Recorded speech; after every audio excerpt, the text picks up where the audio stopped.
Welcome back to Great Day Washington. Former French Emperor Napoleon is widely known across the world, and there is a global, endless fascination with this historical figure. And a new book, Napoleon's Library, The Emperor, His Books, and Their Influence on the Napoleonic Era, dives into Napoleon's love of reading and how it shaped him.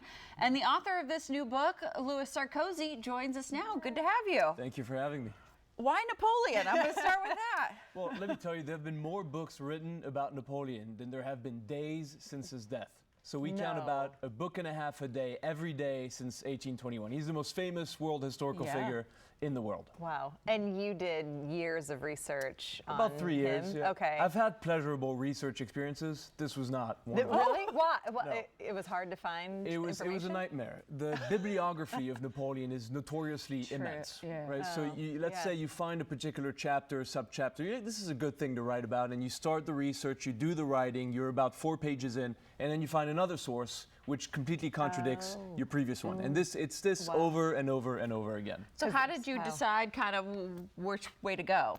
What to put in there? The key is to stick to first sources. Now, the thing with Napoleon is that he electrified an entire generation. Even people who hated him wrote memoirs about him. I mean, the waiter who served him wine once wrote a 3-page memoir about meeting him. So stick to the first sources, you can rarely do wrong. Gotcha. And how do you find those? Like, it just sounds like, how do you trust anybody if there's this much? Well, we have notoriously immense archives, both in Europe and also online. The French National Library, the BNF, has digitalized their entire archive. So over hundreds of thousands of documents have been scanned, 3D copied, and are available online for free. Jeez. So we're talking about a book, but Napoleon loved his books, right? He loved to read. Did you know that that was going to be your subject going in, and what did you learn about him? Yeah, that angle always interested me. If you read, for example, a 1-volume biography of his, Andrew Roberts' biography is one of the most famous and one of the best, you see that he loved books, but I didn't really know how much he loved books. With him, it was an all-encompassing passion. Not only personally, he read for entertainment, as we all do, but also for his work. I mean, as a general, the books he brought on campaign and gave him information on the previous campaigns of generals who had fought there, on the topography, on the agriculture, on the economy of the lands where he fought. Also, when he reformed France's legal system, he read about all existing legal traditions, and that informed his decision-makings as a diplomat, as a statesman. Every aspect of his life, even his love life, was influenced by what he read.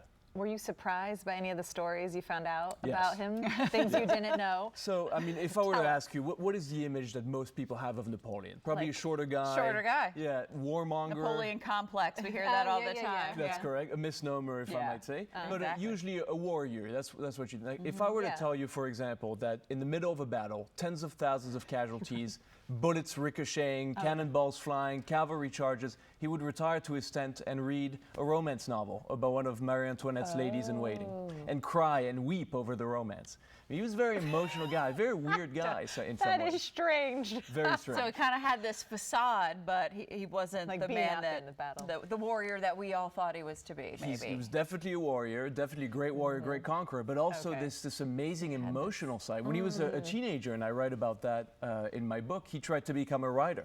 And he writes these very teenagey, sort of hormone-filled short stories.